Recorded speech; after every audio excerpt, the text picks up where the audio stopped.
bertali darah dengan wakafnya. Selalu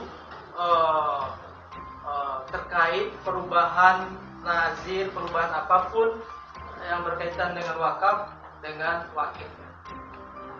Ada logika yang dikembangkan oleh pihak yayasan. Apa logikanya? Berwakaf itu seperti memanah. Ketika busur panah itu lepas, maka sudah tidak ada kaitannya lagi dengan wakif. Nah, ini logika yang perlu diluruskan. Ada beda wakaf dengan hibah.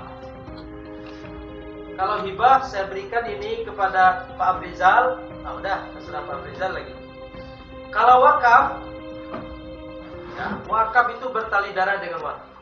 Saya akan tanya, Pak Afrizal, wakaf saya diapakan? Pak Afrizal sesuai dengan aturan atau tidak? Kalau Pak Afrizal tidak mengelola wakafnya dengan baik, saya ganti dia. Saya cari nazir yang lain yang bisa mengurus wakaf saya. Jadi beda antara hibah dengan wakaf. Kalau hibah sudah selesai. Beda juga antara wakaf dengan zakat. Zakat itu prinsipnya harus habis dan konsumtif. Jadi kalau diterima zakat harus cepat-cepat disalurkan ke asnaf 8 itu. Kalau wakaf diterima harus difikirkan bagaimana dia produktif. Karena ini harus produktif, berkaitan dengan aset, maka ada 3 komponen. Sana Arana Minang, baik yang di ranah maupun yang di rantau dan seluruh desana seluruh dunia. Jangan lupa like, komen, dan subscribe Ciloteh One Ipin. Pertama wakif, yang kedua BWI sebagai regulator, yang ketiga pengelola nazir. Ini berkait berkelindan. Tapi kalau wakaf tidak. Wakaf, ya, urusan Basnas didistribusikan ke mana dan dia melapor ke zakat. Zakat.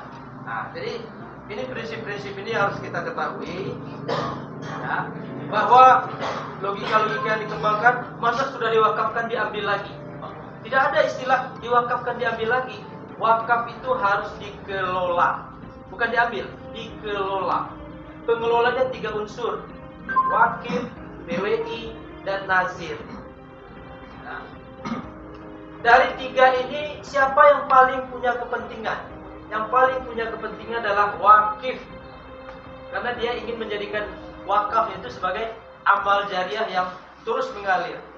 Kalau tanah wakaf itu tidak dikelola, dibiarkan saja, yang paling sedih menangis itu adalah wakif. Sebab dia mewakafkan untuk dimanfaatkan. Jadi itu beda-beda prinsip antara wakaf dengan zakat dengan hibah. Jadi wakaf, ya, melekat terus dengan wakif. Siapa wakifnya? PBPGAI. Ya, kalau PBPGAI dibubar dan terjadi pergantian. Saya Nina Musbar dari Nina Musbar Class of Public Speaking. Jangan lupa sanak untuk di like, komen, dan subscribe Celoteh One Ipin. Jika kacau, maka negara harus menunjuk wakif baru, pengganti PBPGAI itu harus ditunjuk. Nah, sekarang PB masih ada, masih eksis, maka tidak ada persoalan dalam aset wakaf PBPGAI. Nah, ini penjelasan saya. Sekali lagi saya menjelaskannya secara akademik, tidak masuk di situ opini, tidak masuk di situ kehendak, harapan, maksud, ya, tidak masuk di situ. Hanya kajian-kajian akademis berbasis data, berbasis dokumen. Tentu yang mau meresponnya juga harus berbasis data, berbasis dokumen, bukan berbasis fakta. Itu penyelesaian secara positivistik. Kalau penyelesaian secara naturalistik, nah itu ada 4 SKS lagi. Terima kasih. Assalamualaikum warahmatullahi wabarakatuh. Waalaikumsalam. Dun sana Abu Sadoyo, jangan lupa like, comment, and subscribe Ciloteh One Ipin. Warga Jati, Kelurahan Sawahan Padang, memohon kepada Bapak Ketua Yayasan Dr. Haji Abdullah Padang, nama Jurnalis AG alias Ucok untuk tidak dilibatkan lagi sebagai pengurus atau jabatan apapun di Yayasan Haji Abdullah Ahmad, Kelurahan Sawahan Jati Padang, dengan alasan sebagai berikut. 1. Sejak tinggal di Jati dari tahun 2006 sampai sekarang tidak ada keharmonisan selama warga sekitar. Kemudian yang kedua, mulai menjabat menjadi RT, sering ribut dengan warga. Belum saksi cermata ada di sampai sekarang.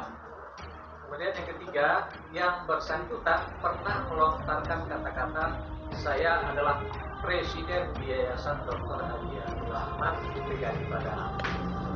Yang keempat, yang bersangkutan sebagai pengurus Yayasan Dr. Haji Abdul Ahmad terlalu arogan. Yang kelima, daftar nama-nama warga terlampir. Warga Jakarta, Kelurahan Sawahan, tanda tangan, RT dan RW, tanda tangan semua. Ini kurang lebih 36 warga untuk 36 kepala keluarga. Teman-teman jangan lupa like, comment, and subscribe Cilote One Ipin, the best YouTuber in Indonesia. Menyayangkan terjadinya dan keprihatin terjadinya penganiayaan. Jadi yang saya ingin luruskan adalah pemutarбалikan fakta bahwa sekolah ini diserang oleh orang tak dikenal, 12 orang. Sesungguhnya tidak. Sudah ada surat kita ini pemanggilan pada dia. Ya, 5 kali sudah kita memanggil mereka, tapi mereka nggak mau datang. Kebetulan dia sedang di kantornya. Nah, Pandiasi didatangin, baik-baik, sulit cari dia, nggak pernah mau. Yang saya mau luruskan adalah jangan dianggap ini kita menyerang sekolah. Saya juga guru. Dia tidak mengajar, bukan di sekolah. Jadi bukan sekolah, kebetulan kita temui dia lari ke sekolah itu, dicari ke sekolah itu. Hanya saja teman-teman itu ya kalah strategis lah, memanfaatkan strategi sekolah. Akhirnya pemberitaannya dibuat bahwa dia sekolahnya dikejamin. Siapa saja di dunia ini ketika anak sekolah udah sekolah orang miskin, kemudian dinianya oleh kepala sekolahnya, siapa saja tidak saya terima. Pemberitaan seperti itu. Makanya saat ini saya jelaskan, ya seperti itu. Masalah proses hukum, ya itu harus diproses oleh polisi ya. Kita hormati. Ya, karena ya negara ini negara hukum, ya. Terus apa upaya dari PB sendiri untuk yang tertangkap ini, Pak? Ada upaya untuk membebaskan? Oh iya, saya sudah utus pengacara saya untuk mediasi ini. Kita adakan penyelesaiannya. Ya makanya ada 4 orang pengacara saya, ya utusan dari PGI untuk menyampaikan kepada Polres. Saya Andrew Septa, Wali Kota Padang, mengajak Bapak Ibu semua untuk memberikan komen ya buat channelnya One Ipin. Mudah-mudahan sukses lagi untuk One Ipin. Ini sudah habis apa? Ini 102. Jadi yayasan itu sudah habis berlakunya sejak tanggal 21 Februari 2022. Sebagai nazir di PGI. Ya, sudah habis sebagai nazir. Belum ada lagi. Dia mau yang ditengokan pada kita itu adalah Menkumhamnya. Menkumham itu bagaikan SIM. Sebetulnya kalau ini yayasan misalnya ada Sultan Batu Rahmah misalnya, boleh juga. Kebetulan nama yayasannya sama dengan pendirinya PGI ini. Nah, jadi itu yang jadi udah perpanjang udah ada ini, Pak. Bukan. Itu SIM-nya dia. Dia punya SIM, dia boleh bawa mobil ini. Ya. Ketika yang punya mobil ini katanya supirnya nggak kamu lagi, kan bisa aja. Biar adik-adik ngerti ya tentang yayasan, tentang PGI ini. PGI ini ya PB, ayahnya yayasan itu. Warahmatullahi wabarakatuh. Saya Miko Kamal, Ketua DPC Pradi Padang. Like, comment, dan subscribe buat Cilote. Kalau yayasan yang punya ini, dia ownernya dong. Ini punya PB, ini punyanya PGI. Kalau dia arikan situ, seperti 4 atau 5 orang tuanya yang punya dong. Tanah ini, enggak dong. Ini kalau saya nggak ketua lagi, serahin lagi. Terus ini, Pak, ini kan aset PGI banyak, Pak. Apa setiap tahun ada laporan dari pengurus itu untuk melaporkan? Gak ada, itu dia panggil aja nggak mau. Ini panggilan tentang rumah dia nih. Panggilan kita tentang ada tadi lagi ya. Ya, ke yayasannya Pak Samsu datang. Kira-kira berapa setahun ini, Pak? Apanya, Pak? Penghasilan dari PGI ini, Pak, dengan tanah, toko, macam Pak? Ya, bukan jelas sama kita. Makanya manajemen tukang cukur tadi itu. Dia yang buka kedai, dia yang nyapu, dia yang tukang cukurnya, dia yang terima uang, dia yang tukang kedai lagi.